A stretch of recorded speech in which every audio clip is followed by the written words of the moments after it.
right, guys, I'm joined here by a man that was supposed to fight on the card this past weekend and unfortunately did not. He now joins me to react to some of the action from yesterday and give us an update on what's next. Beneil Dariush, welcome to Submission Radio, man. How are you doing today? Good, brother. It's Sunday for me, and just taking it one day at a time. So, man, it's craziness, right? Like, we were all excited to see you in there, back in there against Moicano. Of course, you didn't get a chance to do it because he stepped up and fought Islam Makhachev.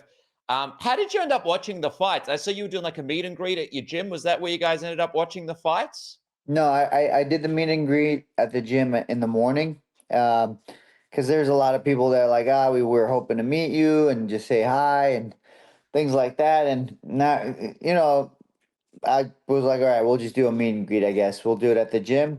And then I went to the fights in LA, which is about an hour away. So I did the meet and greet in my gym, drove to LA, watched the fights, came home that night. How did it feel, man, sitting in the crowd for that one? That mustn't have been easy for you. Or by that point, were you just like, did it all set in and were you just like, all right, this is like any other kind of night at the So, UFC? until Moicano pretty much walked out, I was like, if they call me right now, because they have my mouthpiece and they have my cup. If they call me right now, I'm going. And I even told my wife that. She's like, "Yeah, I don't think it's happening." I was like, "I know, but I'm just letting you know. If they call me, I'm going." And then obviously, they played Moicano's song. He walked out, and then Makhachev walked out. And I don't want to be what's the word I'm looking for, but a Debbie Downer. But I was just like, man, I was telling my wife I don't think Moicano has a chance. I think he's gonna get taken down. His takedown defense isn't that good. And it must have been at like the 2:30 mark. I was like, look, Makhachev is going to shoot in the next 30 seconds. And then he shoots. I thought Moicano was going to last the round, but he got finished. So it's interesting because I saw someone shared like a graphic, and I could be wrong, but they accidentally put up like a Islam Beniel graphic, I think, at Yeah, one point, right? So yeah, you were yeah. you were talk me through that whole situation. Were you offered the fight at any point before this fight with Moicano fell out? How did that all happen? So it went like this. I woke up. I was going to start cutting weight at around 3 a.m. I had about 9 or 10 pounds, not exactly sure, but I was really well hydrated. Hmm. I wanted to get a good sleep that night. So I Is was that well normal to cut hydrated. that much weight, 9 or 10 pounds? Is that normal, So man? normally I'll cut Thursday night, I'll cut around like 11, and I'll cut like 5, 6 pounds, and then I'll leave the rest for the morning time. But I was just like, you know what? I'll just every single practice I did, I lost 8 pounds. So I was like, man, I'm well hydrated. I'm losing a lot of weight. Let me just get some sleep. Because normally when I get down to like 160, I don't sleep. It's really difficult to sleep. But if I'm 165, 164, at least I can sleep. So I try to sleep from 7 to 3 a.m. Hmm. Around 3 a.m. I wake up. I see a message from Ali saying, "Hey, do you think you can make 155?" I was like, "Done.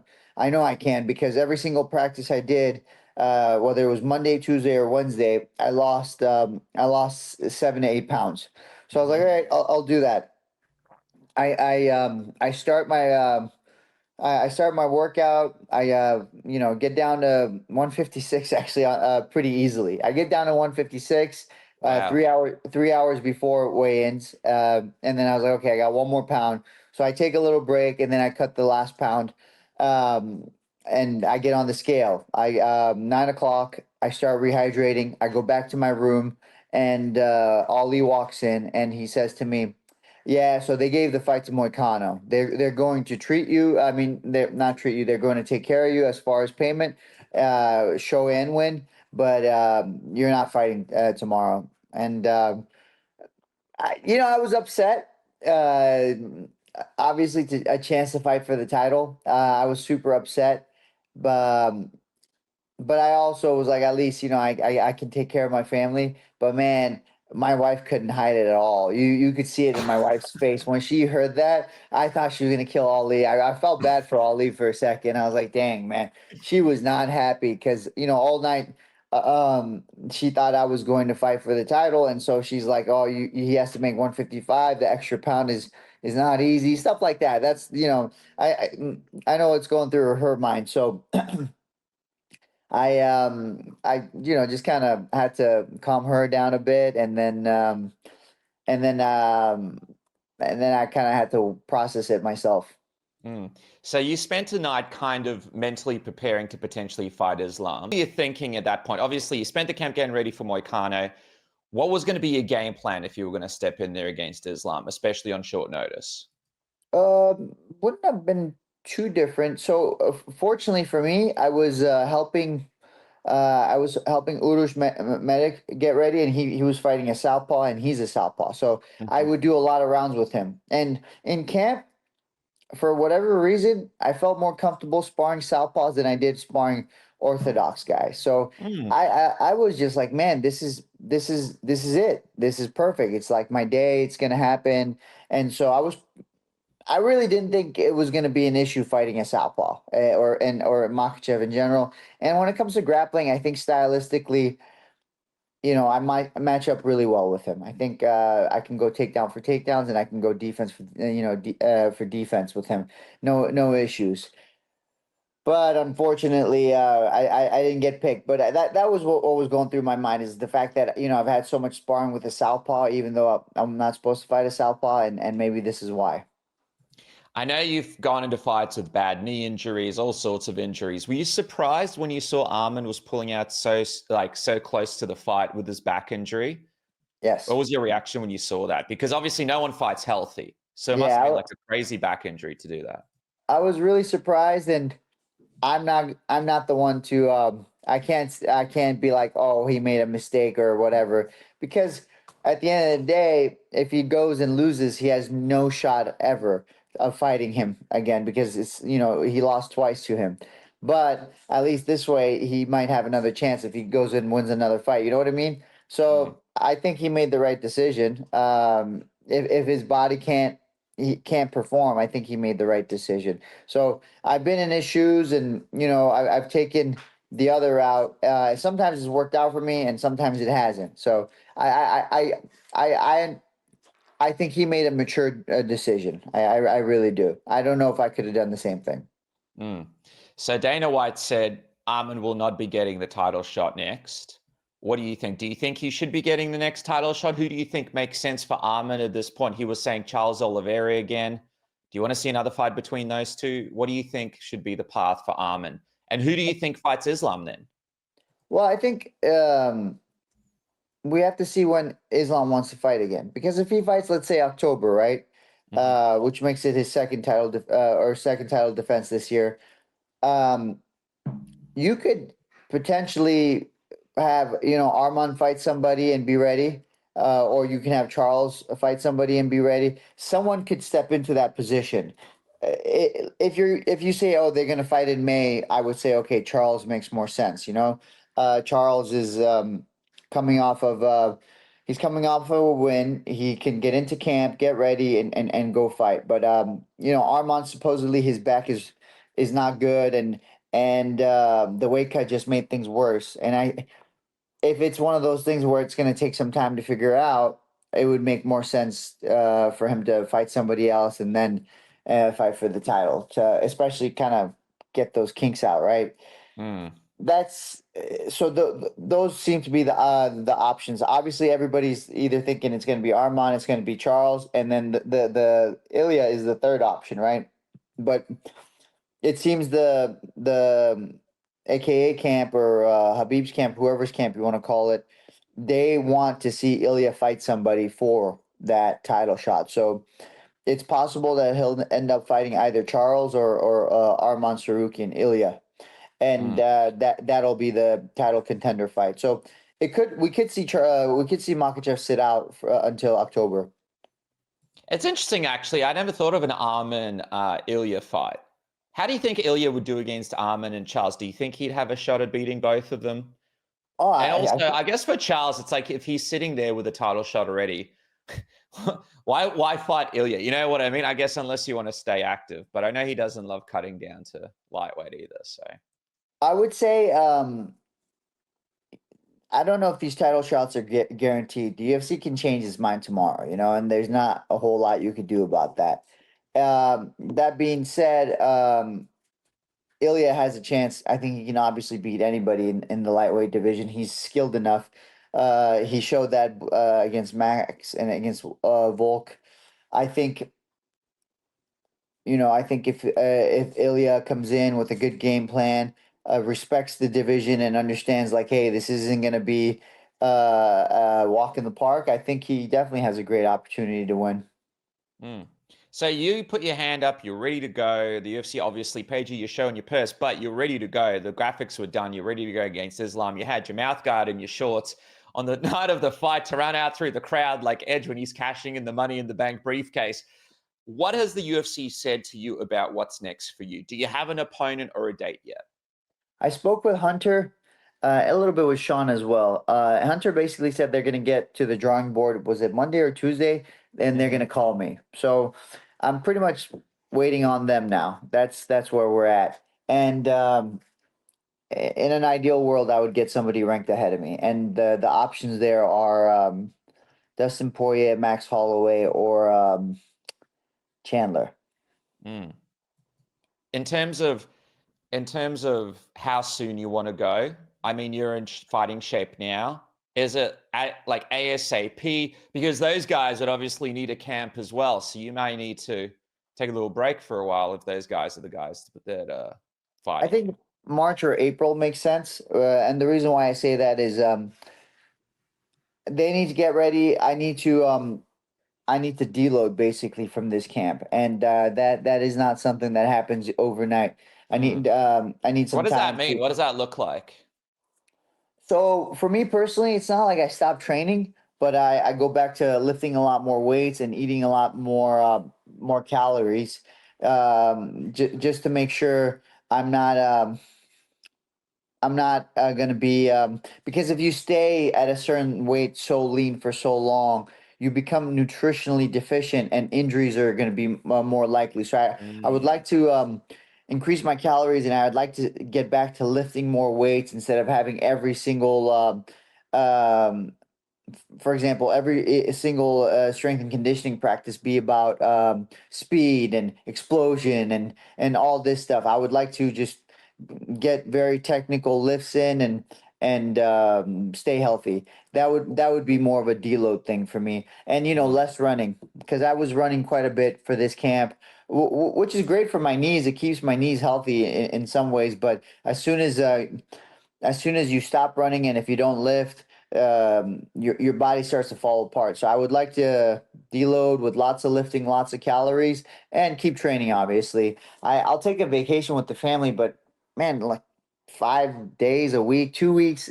I don't even know how people take a 2 week vacation. What do you I get mean? What do you I get mean? I get so bored. I'm like 2 weeks of okay, we've been at the pool, we're at the beach, we're walking around.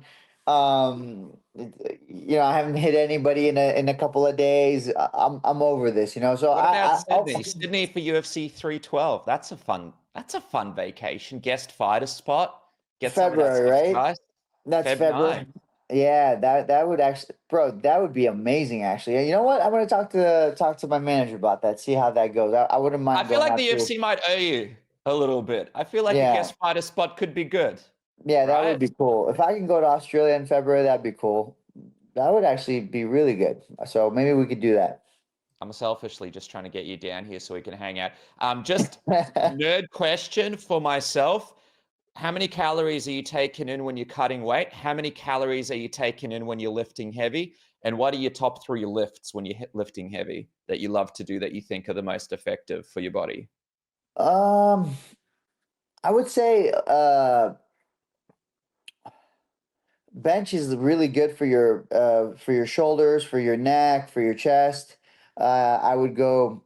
Is it what is it called? Why am I forgetting it? Is it GHD? It's the one where it looks like a deadlift, but it's not a deadlift. Mhm. I like that one a lot.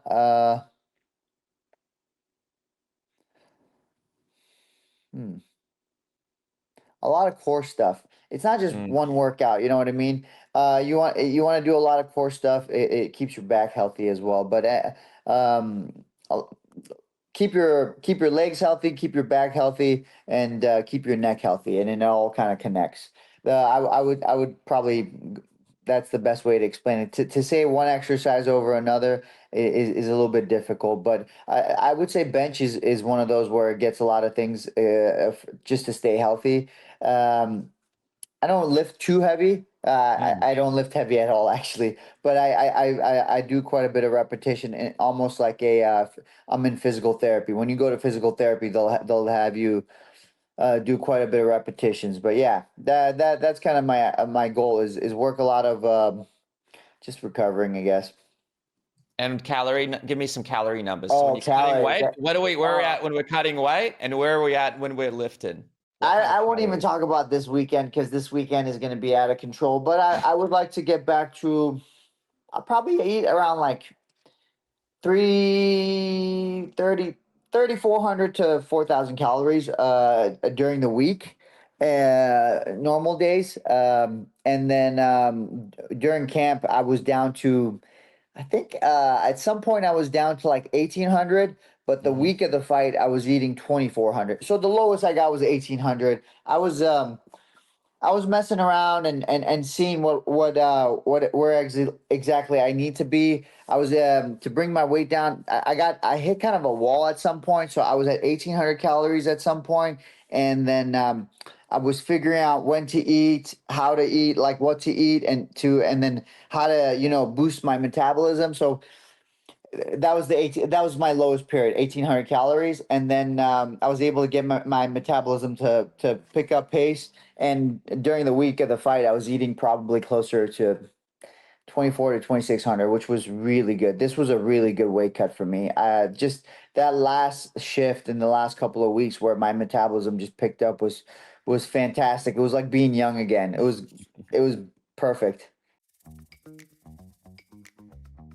All right, guys, it's time for a new year and a new you. Thanks to our friends at MANSCAPED. Have you sorted all the best products to get you looking good downstairs and all over your body in 2025? Performance Package 5.0 Ultra by MANSCAPED is your secret weapon for stepping into 2025 sharp, clean, and confident.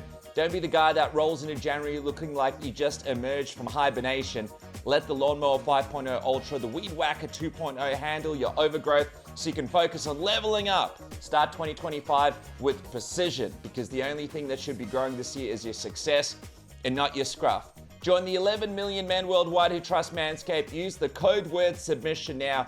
Keep this show going. Get 20% off and free shipping today. Performance Package 5.0 Ultra is the all-in-one grooming kit. Of course, I mentioned it before, but I'll say it again. Lawnmower 5.0 Ultra is the best tool you could have. It also comes with the Weed Whacker 2.0 ear and nose hair trimmer, full aftercare, which helps you treat yourself right with the crop soother, and the crop preserver keeps you fresh and comfortable and confident, so you're always ready to move forward. And you get some free gift. Kick off the year with a bonus that elevates your routine. The Boxers 2.0, which I love to wear. They're one of the most comfortable boxers you can wear. And the Shed 2.0 toiletry bag, which I take with me everywhere I go.